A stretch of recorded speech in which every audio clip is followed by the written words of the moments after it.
Right, so big questions needing to be asked of Oxford University following an appalling racist and Islamophobic attack by one of their professors that actually is just the tip of the iceberg of some truly atrocious online conduct which is full of pro-Israel and pro-Zionist sentiment and support for similar conduct being expressed by others.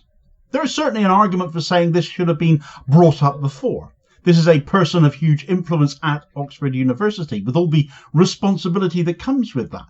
But where so often the cause of Judaism and Zionism get muddled and confused and deliberately done so as to carry forward claims of antisemitism over criticism of Israel. So often we see people like Benjamin Netanyahu, for example, claim to speak for both the people of Israel and the Jewish people.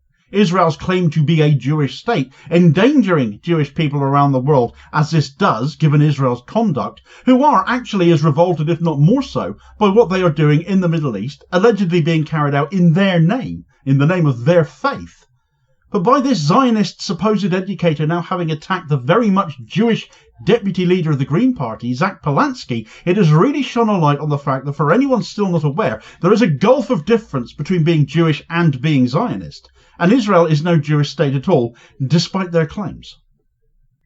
Right, so social media can so often be the scene of a massive expose in and of itself. And if Oxford University are employing educators, not just employing racist commentary, but have been extolling support for those who weaponize anti-Semitism as well, playing the race card for their own ends, so to speak, and have a track record actually for doing so, even down to outright genocide denial when it comes to the matter of Gaza, despite, of course, a plausible case for that having been proven at the International Court of Justice by South Africa, now part of a 9-nation bloc dedicated to ensuring Israel is held to account, the Hague group who formed yesterday. The person in question here is Paulina Hughes, Professor of English Literature at Oxford University and Tutor of English Literature at Jesus College, and it is her conduct on Twitter that has suddenly come under scrutiny following a video being posted, as he's wont to do, by Zack Polanski, the Deputy Leader of the Green Party.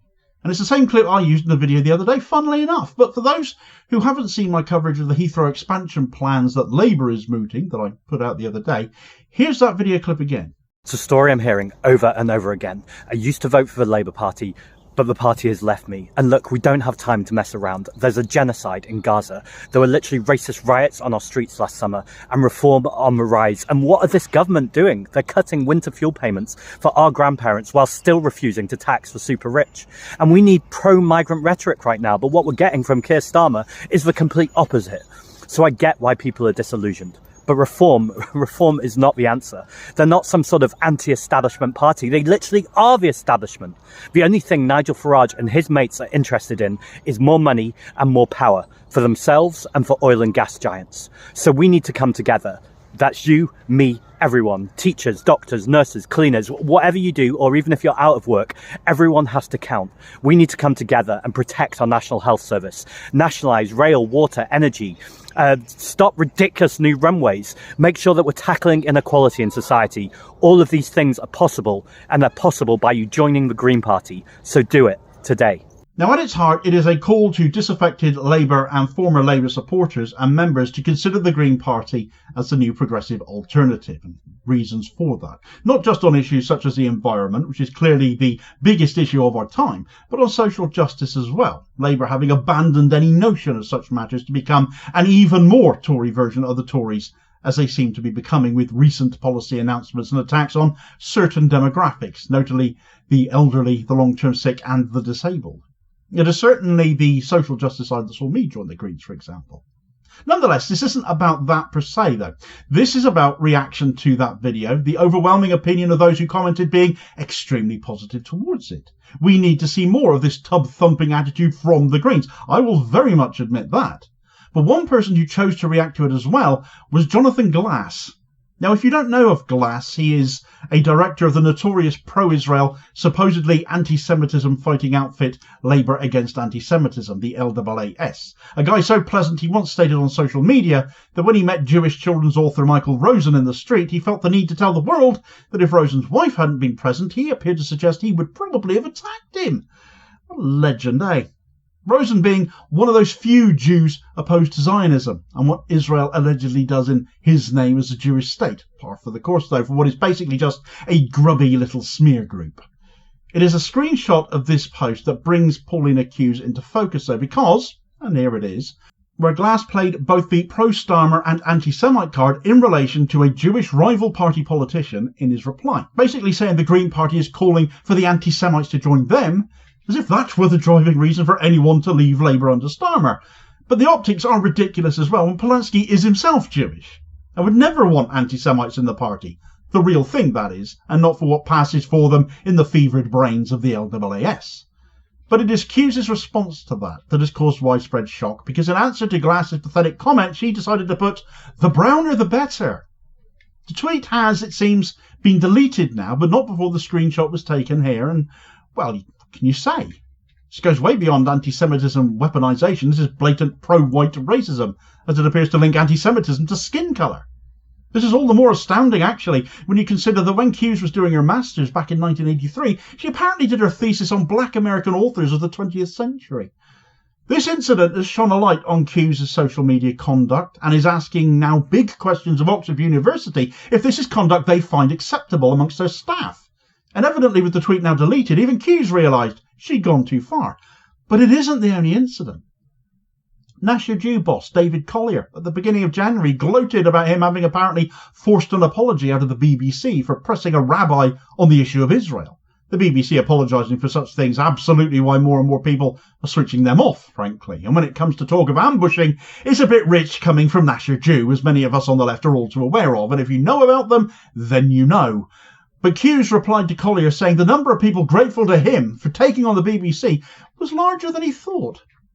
In December of last year, Hughes quoted a Telegraph article titled "Number of Civilians Killed in Gaza Inflated to Vilify Israel," where she replied, "Of course the numbers are inflated, and the haters of Israel and the Jewish people will continue to cite them." So a classic example there of conflating Judaism and anti-Semitism, something many Jews would consider to be anti-Semitic in and of itself. Besides, if you're going to go down that road, then you must mean the peer-reviewed scientific journal and oldest medical journal in the world, The Lancet, which has now written 2 pieces evidencing and stating how the official Gaza death toll is almost certainly underestimated. But you're now saying a peer-reviewed source of global renown is citing false information. Would you care to back that up, I wonder? And it is probably of no surprise she joined in on the Corbyn as an anti-Semite bandwagon, reinforced by a tweet from last July, basically attacking commentary from Archive Genocide co-founder Philip Proudfoot on this issue. Hughes carrying on the now widely debunked myth that Corbyn oversaw an increase in anti-Semitism by saying, "Corbyn presided over growth of anti-Semitism within Labour. Starmer squelched it and won a landslide. Deal." So that's why Starmer won, is it? Nothing to do with false promises and anti-Tory sentiment handing him a landslide, which he'd now lose to Reform UK, as numerous polls are spelling out just 6 months into power then. The attack on Polanski also isn't her only attack on the Green Party in recent days. A tweet by Donald Maloney, apparently a writer, in response to the Green Party's tweet on Holocaust Memorial Day read, "A fake genocide is already being weaponized to undermine Holocaust remembrance.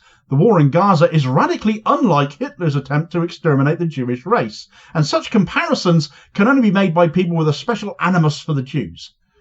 That's quite a mad response. And it should be noted that the Greens didn't even mention Gaza in their Holocaust Memorial message. Their message simply read, "On Holocaust Memorial Day, we remember those murdered during the Holocaust and all genocides."